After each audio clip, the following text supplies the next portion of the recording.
9 and I think you and I are here and we're going to have this recorded. So if Okay. anyone, couldn't hop onto the live, we're going to have this recorded and share it out. But I know you and I wanted to jump on a webinar just to kind of, share insights from different core markets. I'm a host advisor in Seattle with PadSplit, and Corey, you're a host advisor in Nashville. And Nashville and Seattle are both brand new markets to Yeah. PadSplit that have 100 rooms today and are fast growing. So I'll share a little bit about my background, and then Corey, I'd love to have you introduce yourself, and then we can kind of just get into a discussion.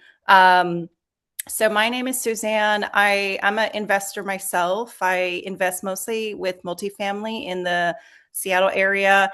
And I joined PadSplit because I really wanted to get behind the scenes and learn more about rent by room, because I had kind of seen, the opportunities to invest. The numbers really just didn't pencil. So the things that I would, the properties that I would buy or take a look at, or, kind of put on paper, the return on, buying these kind of assets just didn't seem to work anymore, and the numbers didn't work. And so I quickly realized that in today's market, you really kind of have to think differently, and you have to see the kind of larger macro change that's happening in housing. And so I think that's why I really believe in what PadSplit is doing, not only from an investor point of view, but also from a mission point of view. And so I've been really fortunate to be a part of the launch of the Seattle market and watch this, early market continue to grow. And I know it's going to continue to keep growing. I think we're at 86% occupancy in like the larger Seattle metro, but specifically in Seattle, we're actually at 100% occupancy today. So that's a little bit about me. Corey, I'll let you dive in and share. You have more of a rich background with PadSplit, so I'd love to hear from you too, like how you got to PadSplit. Absolutely. I'd love to share. So my name's Corey. I am a host advisor with PadSplit. I've been with the company for almost 2 years. And I just recently switched from the Tampa market to the Nashville market. My husband and I ran or owned a investment company. We were doing primarily fix and flips, rehabbing properties, and decided that we wanted to start holding properties. And I was introduced to PadSplit by a friend of ours, and I was in love immediately. Like, I knew that I wanted to do this. I loved the mission behind the company. I knew that this was what I wanted to do. And my husband was a little more, he's very traditional, a little more hesitant, but I convinced him, and we bought a property at auction. We gutted it, turned it into a sweet little 5 bedroom, and launched. And within a couple of days, we were 100% occupied. Wow.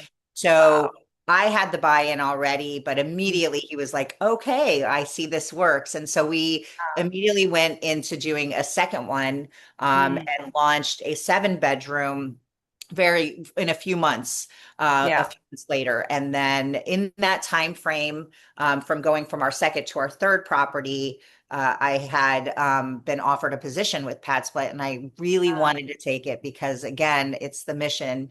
But Yeah. meeting our members, talking to them about their stories, it was so inspiring, Mm, and so soul focused to our investment strategy. We're actually getting ready to we're at 17 doors, and we're about to do 26 doors here wow. shortly. So Yeah. that's a little bit of my history. Yeah. Well, I think that makes this discussion so interesting because, Corey, you are a PadSplit host as a host advisor, and you are also, acquiring and buying more properties. So what your feedback on the market is very, to date, it's very, you're on the pulse of everything. And then my point of view is, now that I'm in PadSplit, I'm in a new market, I'm actually looking to invest myself. So I really think this is a very interesting webinar. It's sort of host advisors who invest as well, and what we've learned as host advisors and what we would look for in investment property ourselves. So Corey, you've been at PadSplit longer than me. I want to start to hear a little bit more about Nashville. Like, tell me a little bit more about where we are in the market, why it is such a great market. I actually was with you last week in Orlando, and you presented to all of our team, and it made me really excited, to hear more about Nashville, especially from the employment and growth, opportunity there. But yeah, I'd love to hear a little bit more about what you see, kind of, boots on the ground. Absolutely. So I can start with talking about recent hosts that I've onboarded and then kind of take you through the market. So we're at 107 currently, 107 units currently, and we have about 76 in the pipeline for the next 60 Mm, days. So we're going to see a big jump up past that 150 mark here very shortly, which I'm really excited about. The hosts that I have onboarded in the last several months have gone to 100% occupancy in hours or just a few days. It's been wow. very quick, which really shows and tells the story of the demand. The Mm, demand is there. We just don't have enough of the inventory. mm, And so that's my job. I mean, I'm getting out there and I'm talking to investors. I'm showing proof of concept and growing trust in our product that it really does work. And it is both a benefit to the investor and to the members. And mhm. it's a win-win, and there's nothing wrong with having a win-win. Yeah. I am seeing, the growth here is about 26% employment growth in the last 6 months. We Mhm. have large companies that are, there's talk about Paramount coming in and they're making.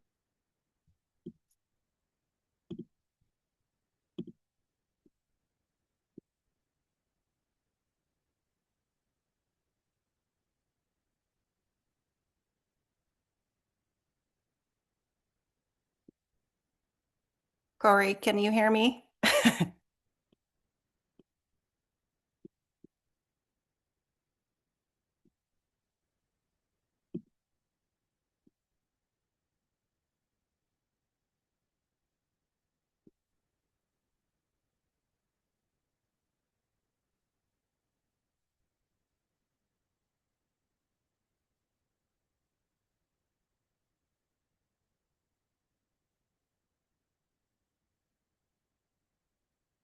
Oh, it looks like we lost Corey, so we'll just wait till she gets back on. But for all the people here, Greg, Linda, Kevin, if you guys have questions, go ahead and add them in the Q&A or the chat, and Corey and I will make sure to get them answered. Um, Also, if you want to write in the chat which market you're interested to invest in, we can make sure to dive into that as well. So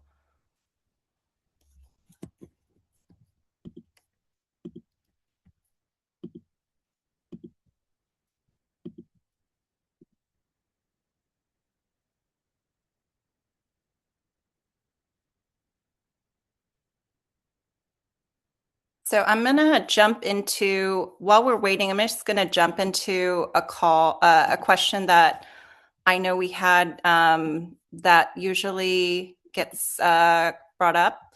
And it's the first question is, what makes a good rent by room host? And so one of the things that I know I've learned just being at PadSplit is also, is to really understand that, at the end of the day, pad splits are housing, and housing, the best operators that I've seen, they really treat their property almost like hospitality, and they really look at, their members as people that they want to take care of and provide the best service for. So that obviously, takes some experience when it comes to operating a property. And so I do know that some hosts who maybe aren't, experienced in operating housing or being a landlord, they do work with property managers as well. And so that's another thing that I know Corey and I both can also kind of point people to is if you know you're not going to be operating yourself, that we can point you to a team who's experienced and is a property manager. In the chat, I see Linda mentioned that she's in the Portland market. So I'm very close to the Portland market. I'm in Seattle, and I think there's a lot of similarities to Portland and Seattle. We're both in the Pacific Northwest. We're both very tenant friendly. Real estate is very expensive. And so what I've seen in Portland is that we're at 100% occupancy. So it's a great market. Hi, Corey, you're back. Ah, sorry. Yeah, The no, good. building must work. No worries, no worries. Glad you're back. We had some questions that we kind of started to cover, but yeah, I'd love to continue with what you were sharing. Oh, it looks like we lost you again. Okay, I'll wait. Wait a little moment. But Linda, to kind of come back to your question about Portland, I actually think what you're thinking of an office conversion, I think those are really interesting opportunities. I would really take a look at like the permitting and sort of the I would speak to someone who's familiar with what it's like to have a commercial property that's going to be converted to housing. I do know in Seattle there are actually some incentives by the city to do these commercial to housing conversions. It may, depending on the building, though, there can be some complexity. So I would take a look at it. What I have seen be a little bit more simple is using a single family house and turning that into a co-living property. So I've worked with a investor in Tacoma, and she had a duplex, and it was a 5-bedroom property, and she converted it to a 12-bedroom. And it actually is working really well. The location for it is really great. And so I would be looking at those type of single family homes that are large in size, ideally more than 2,000 square feet. In the Pacific Northwest, I find that most PadSplit members have cars. So, if you are in a location where you've got enough parking for each member of your house. So think about if you have 8 bedrooms, think about where 8 people are going to be parking. So that's a really important thing to be looking for. Kevin, I'm going to go to your question. It says, I'm in Columbia, South Carolina. So we're not here yet. That's right. I think one of the things about PadSplit in 2026 is that we are growing pretty fast. And so I know that we actually just recently launched 8 different markets in the past couple weeks. And so PadSplit is now in like Chicago, San Francisco, San Jose, New York. So I would keep posted with PadSplit to kind of find out where our new markets are, because we are kind of fast growing. And Greg's question is, you're in Central Texas, 30 minutes outside of Austin. So let's actually take a look at the hosting tool. So what I want to share with you guys is a link to a tool that we have for hosts. So if you don't already have your host account, it's free to create a host account. And once you have your host account, you can actually use this tool. It's the Market Insights. I'm just adding it in the chat. It's basically a map of where all the PadSplits are. So if I click on this link from the Market Insights tool, I can actually pull up Austin, and I can take a look and see that currently we have 474 active units. We have 28 upcoming, and we have 83% occupancy. So this is a really great tool. I'll actually include this link for Austin in the chat. But this is a really great tool that, if you're in the process of acquisition, you're looking for the right market to invest into, I would be using this Market Insights tool to kind of stay on the latest data from PadSplit of like, where are our properties? When you actually go to a core market like Austin, which has 474 units, you can actually click in and see by zip code how many units are in that zip code. So I just clicked on 78724, and I can see there's 16 active units. and it has 100% occupancy, 12 days to first booking, and 20 days to 80% occupancy. So that's a really great tool, I think, for anyone who's in acquisition to use. Again, it's a free tool. You just need a host account. And that is something that is, giving you the kind of latest data on each any market that you're wanting to invest in. To come back to where to invest and kind of how big is the core market perimeter. I know every market is going to be a little bit different, but what I found in the Seattle market and some other areas that I've worked in is that anything about 35 minutes drive from the kind of city core still can work for a pad split. So even if you are looking to add a property that doesn't have any properties in that zip code, if it's driving distance 35 minutes from the center of the city, I've found that it still really worked. So specifically in Seattle, we've got properties that are as far north as Everett, as far west as Gig Harbor, as east as SeaTac and Tequila, and then as south as Tacoma. So there can be kind of this spread between where the properties are. And I think that's what makes PadSplit different from like Airbnb, for example. With Airbnb, you might need to be in a very central location. With PadSplit, because we're providing housing for workforce, it's basically wherever there are people that, are working. If there's a, airport, that's a really great workforce hub. And that's going to always have, people, needing housing, going to work every day. So airports is a really great one. I've seen also like Amazon, supply centers be another good one.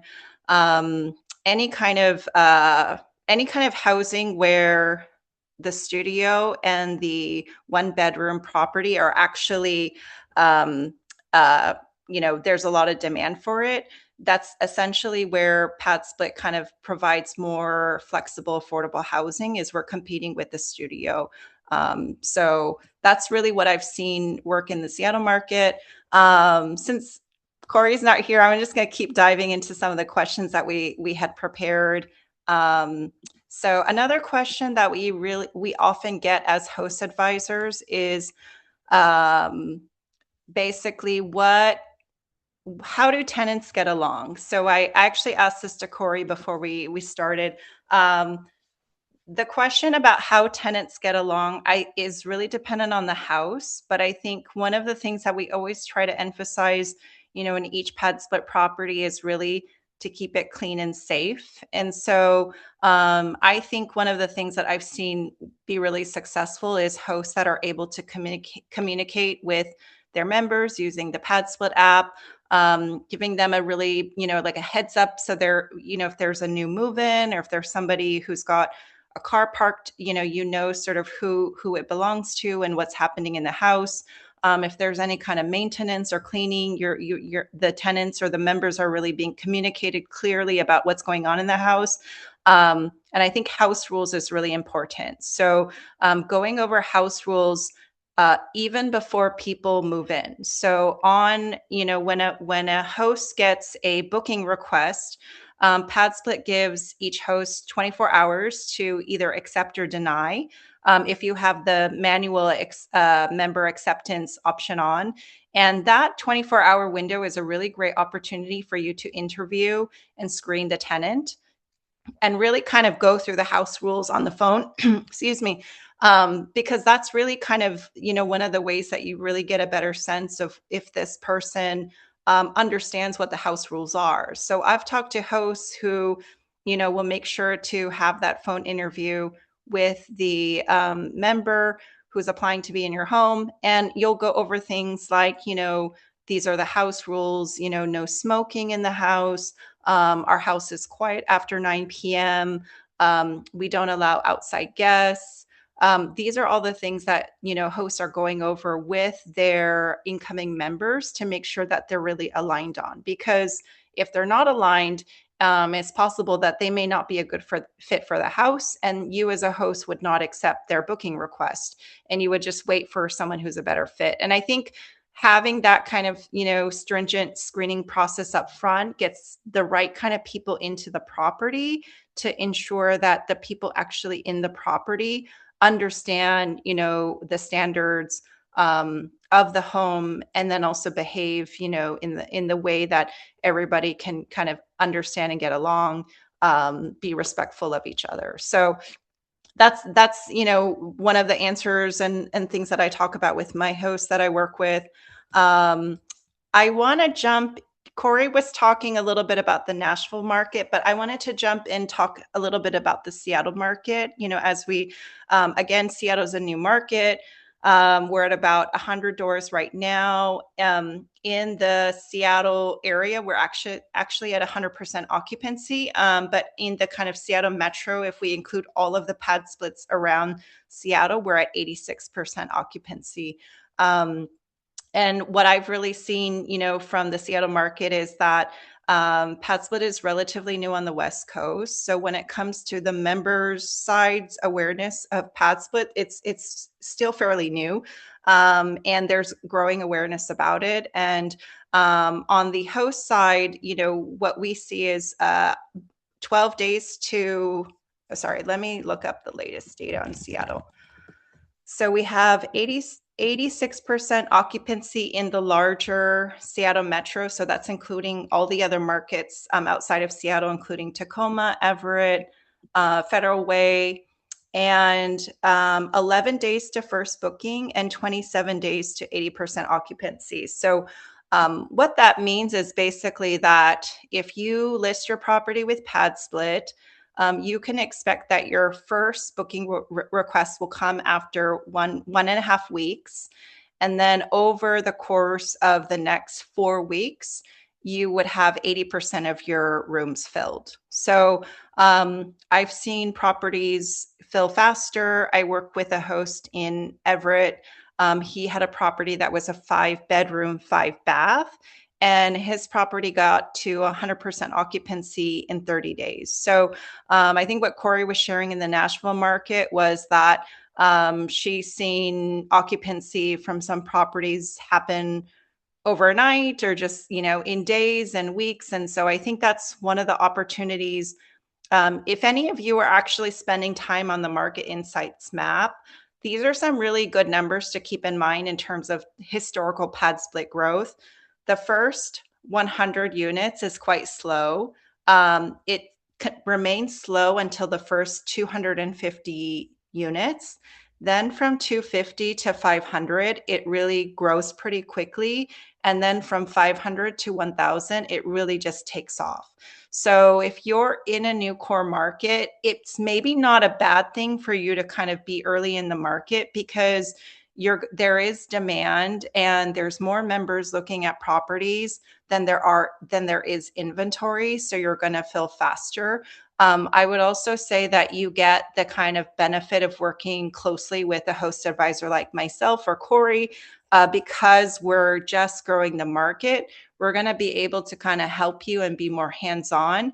And you'll also have, our head of launch team as well.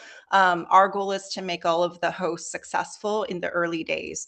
Once we're past 1,000 doors, it gets a little bit harder to provide that same kind of level of like one-to-one service and help. So I always really encourage people, when you're in a new core market with less than 100 rooms or maybe less than 250 rooms, the door is kind of open for you to really kind of start early and then grow and scale with that market. And I've seen it happen in Phoenix. Today in Phoenix, I'll just look it up real quick. Today, Phoenix was a core market that we launched 2 years ago. And today we're at 2,071 active units. Another core market, or if I share the insights from where PadSplit was founded. PadSplit was founded in Atlanta, Georgia, and today we have 10,327 units. So you can kind of see where we are with PadSplit is the potential for us to continue to grow in other markets is pretty open. And one of the things I really like to highlight is even though Atlanta has 10,327 units, our average occupancy is 85%. So it really shows that, as we grow inventory, we also grow members. So there really is, it's not necessarily that things get saturated. Again, it always really depends on the property, how it's being operated. So just because you put something in Atlanta doesn't mean it's going to get booked. It has to be a good property. It has to be priced well. It has to be, a good product. So, but those are just kind of some of the numbers, in a new market and what I've seen. I'm going to jump to a question. Linda Barnes has a question. Can you advertise a room on PadSplit without being a host using PadSplit? So that is one of the limitations to PadSplit, is that we do sign a master lease where we're an exclusive listing partner. So it's not like you can do Airbnb and PadSplit at the same time. When you go into when you partner with PadSplit, that's actually a master lease that you're going to be signing with us, and then we actually take care of all the individual leases with the members in your property. And part of our master lease agreement is that you're not going to be advertising in different, listing places on your own. Another question from All Eyes on Me in OC. Do you recommend to only host properties in your own state? That's a really great question. I think that is a question that's very personal, because I'm an investor in my market and I like to be a little bit more hands-on. I like to be able to drive to my properties to see them. I work with my husband. So, if there's an emergency, he's able to kind of be at the property and deal with it himself. I also know investors who like to be very hands off, and everything is really through their property managers. So the question I would ask is, really think about what you want your role to be. Do you want to be hands-on? Do you really want to kind of get into the operations and understand the business of PadSplit and the business of being a landlord? And is that important for you to be able to, maybe ideally scale your own business and you've got a business that manages your business? Or are you someone who's very busy? Maybe you have a full-time job. You don't have the time to do that, nor do you want to. And you're just really going into a market and identifying your team. So your team could be your property manager. It could be your real estate broker. It could be your lending team. It could be your appraiser, insurance. Those are the things that I would really focus on, is identifying what role you actually want to have. And then within each market, once you identify which market, you really need to, even if you're going to be self-managing, it's still really important to have a team. So if you're self-managing, your team might be your handyman, your cleaning people, basically your frontline people who are actually in the property, checking on things and being your eyes in the property. So second part to that question was, I'm in SoCal and I know so many investors are scared to invest in Cali. I totally empathize with that. I'm on the West Coast too. I'm in Seattle, which is very tenant friendly. I've dealt with evictions myself.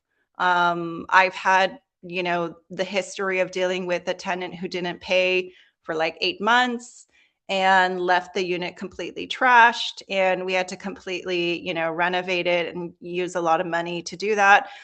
So I definitely feel your pain in specific markets where it's not always in the favor of the landlord. And there are a lot of people, unfortunately, who take advantage of these tenant-friendly laws and just really kind of get landlords in a tough spot.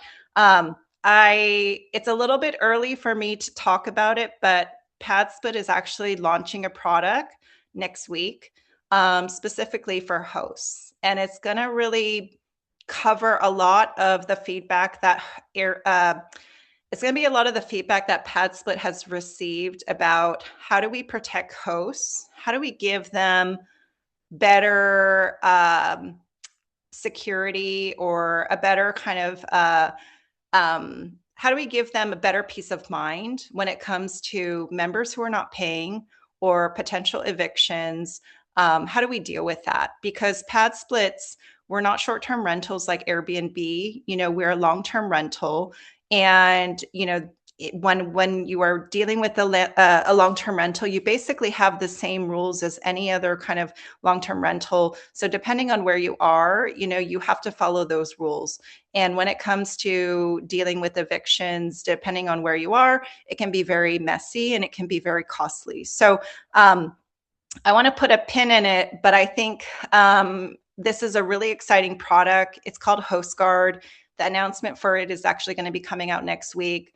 I do hope that you all who are on the webinar, you reach out to me or you reach out to Corey. I'm going to put my email in the chat, but once that goes live, I know that I will be doing a lot of education around HostGuard. What is it? How does it protect me? Who pays for it? What does it cover? What does it not cover?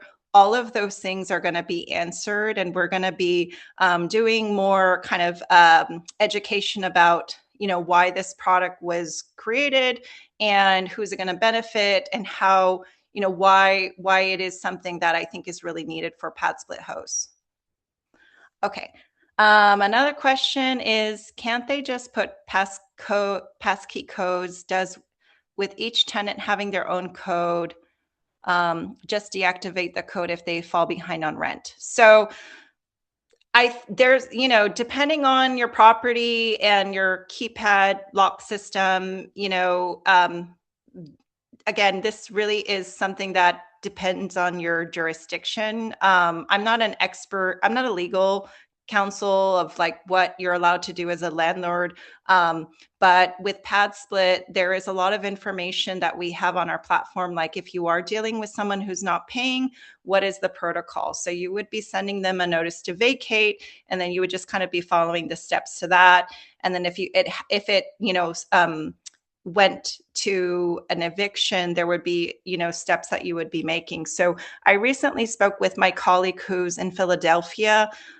Philadelphia is also a market that has a lot of challenges with evictions. And, there are people that take advantage of those tenant-friendly rules.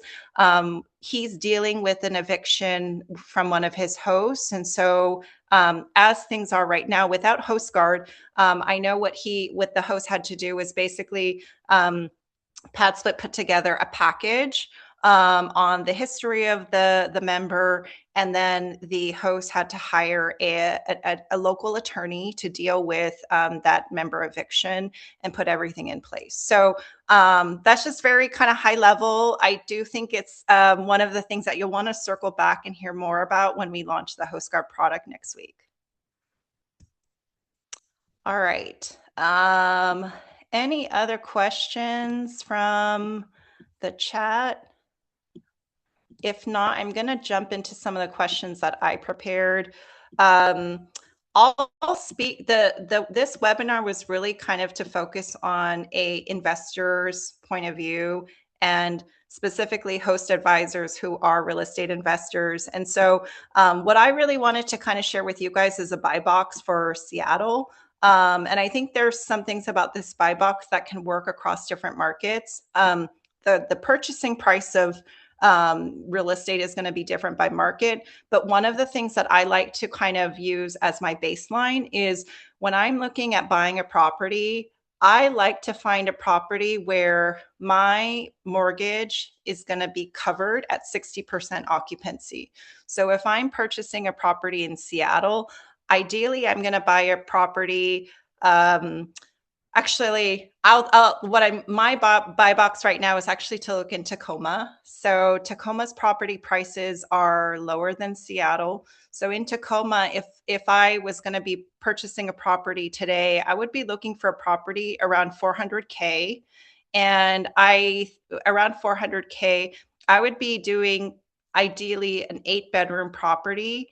And when I have 4 or 5 bedrooms occupied, I'm already cash flowing. So from that property, when the 5th, 6th, 7th, and 8th room is full, that's my cash flow. So those are the type of numbers I like to work with. And the reason why I use 60% kind of as a threshold is that I do talk to hosts that they might want to do like a 3 bedroom property, or they might have even 4 bedrooms. I usually like to ask them to see if there's a way they can add a room, because with PadSplit, we do have our fees and we do have turnover. So ideally, your property is 100% occupied over 12 months. That would be amazing, but I do like to underwrite for some vacancy. So depending on the hosts, in the first year, you might pencil vacancy. It could be 15%, it could be 10%. It's really up to you. But when you're trying to make your numbers only work at 100% occupancy, anytime you have any turnover or move-ins and move-outs, it really hurts your numbers. So that's why having additional rooms kind of helps to cover your expenses, cover the vacancy that naturally might occur, and give you a little bit of breathing space. So that's something that I would encourage, any host to take a look at. Is number one, if you're going to be acquiring a property, acquire at a purchasing price and conversion price where your monthly payment isn't going to be 80%, 90% of your gross revenue. I would find those numbers to be a little bit too close to the edge. And then I think the other piece is, if you have an existing property, let's say that you're not acquiring, you have a property that you already have, think about creative ways that you can be converting it to add more bedrooms. And so I like to be really careful when I say that. I don't like the idea of cramming rooms into a house just to cram rooms. Obviously, the space needs to function. It needs to work. It needs to flow. So you can't just, have a bunch of people in a property with tiny rooms and expect that, you wouldn't have any turnover. The rooms actually do need to flow. But, for example, let's say there is a basement that's being underutilized, or there's a living room that's underutilized. What I found in PadSplit houses is that even if you leave like a dining room, and you leave it open, the members of a PadSplit aren't actually hanging out and using that space anyway. So it can be a space that you would be generating an additional income for. So those are things that I work on, individually with the different hosts that I work with. Sometimes we take a look at the floor plan, and we kind of, I've had hosts who give me 3D tours of their properties, and we kind of walk through the space and we kind of evaluate it. We take a look at the floor plan too, and we look at the measurements. The minimum requirement for a PadSplit room is that it needs to be 85 square feet. So think about 8 by 10. And then we need 2 points of egress. So let's say that you wanted to convert a unused dining room and a basement. We would need to have a window and a door. So 2 points where the person could escape in an emergency, and the window needs to be openable. So those are the kind of things that we're going to be requiring for a room to be considered a room. A lot of people ask me if it's necessary to have a wardrobe, like a built-in wardrobe, and we actually don't require that. That you could, if you don't have like a built-in closet, it could just be, like a dresser, or, kind of a freestanding, piece of furniture where people can hang their clothes. So those are the minimum things that you would need for a bedroom. I think when it comes to evaluating a property, this is really where host advisors, are your strategist, and we help you to kind of evaluate what makes sense and what doesn't make sense. I recently had a client, or a host, work with me today. He's looking at acquiring a property, and we did just kind of an analysis on Zillow, where we looked at the room rentals category in his kind of zip code. And we looked at what the rates are, and we looked at demand. And what we found was that in the area that he's looking to buy this property, there's hardly any room rentals that are actually being listed. So he felt really good about, doing a pad split there because there just isn't a lot of competition, or there's not a lot of inventory, for rooms that are being rented right now. So I would really, encourage you all, as you're looking, at PadSplit, as you're trying to educate yourself, definitely rely on your host, ask them a lot of questions. Take that time, on the calls that you do have with them to really kind of get into their experience to understand, what is the best option for you. And I think that's what we're here for. And I think that's really, how we make it win-win, for our hosts that we bring on to PadSplit. Okay, I'm gonna jump into one more question that Corey and I had prepared. Okay, what is the actual cost to get started? So this is a question that I really love, because before I joined PadSplit, I actually didn't know this question myself. And I really learned through hearing, some of the other hosts that were working on their second, third property. I kind of saw how they budgeted, a new PadSplit property. And so what it costs, if we just say, strictly outside of the property acquisition itself, because that's really going to vary, I think, by market and by host. Let's say you have a property that's unfurnished. So you're starting with a property that's unfurnished and you want to get it ready to be a pad split, and then you want to make it live and get it running.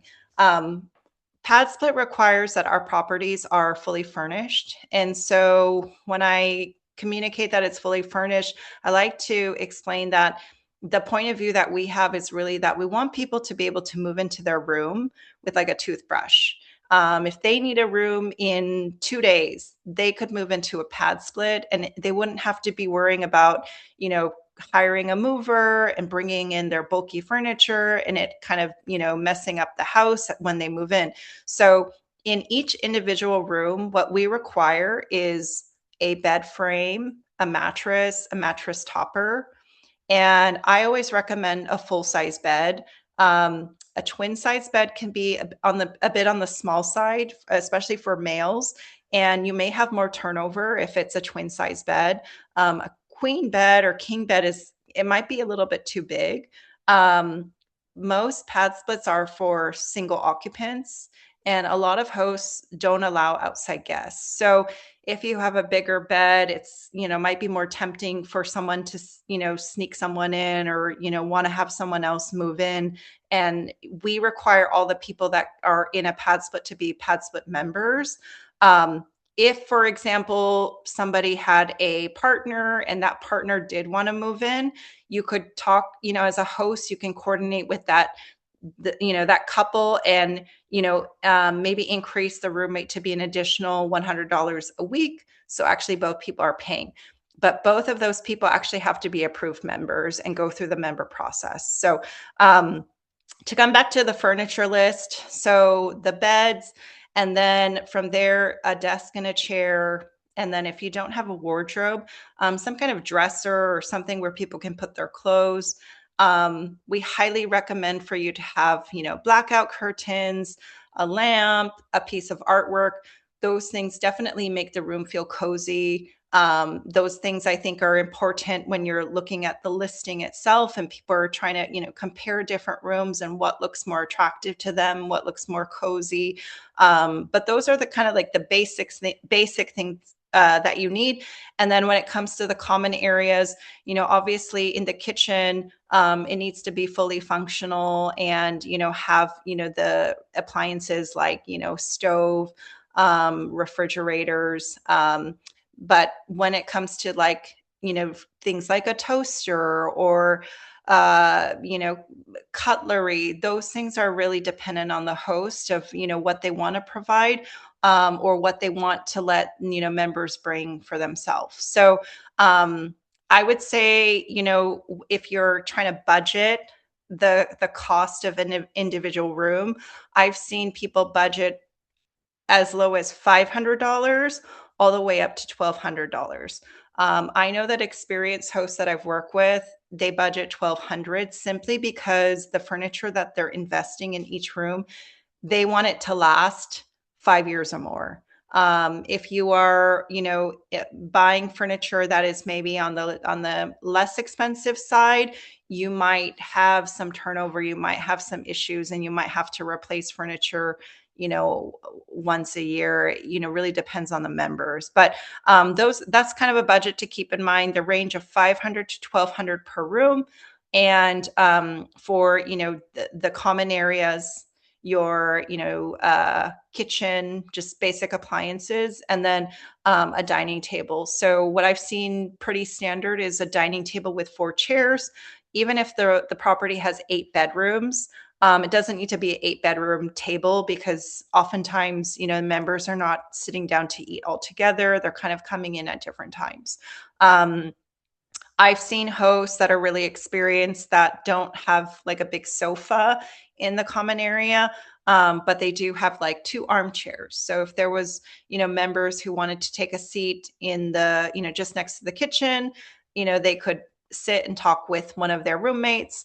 But it's not a, large sofa where somebody's, sleeping or hanging out all day on. So those are the basics. And then if you actually want a detailed list of what's required in a pad split, I do have a checklist that I send to my hosts that I can send to you guys as well. All right. Well, I'm going to wrap up this webinar. I think we had to do a little pivot because Corey had some Wi-Fi issues, but my name is Suzanne again. I'm really happy to help, anyone who's got questions, who's got a property. Even though I'm based in the Seattle area, I work with hosts all over the country. So I'm really happy to help, answer questions and help you get onboarded with PadSplit. I do have all of your emails, so I will make a note to send you an email next week when we launch HostGuard, just to kind of let you know that it's out. Information is public, and we can be talking about it in more detail. And if you have questions from there, please reach out. My email is in the chat. And I want to thank you, everyone who came out today. I really appreciate your time. Love that you guys are getting into PadSplit. I look forward to working with you. All right. Bye.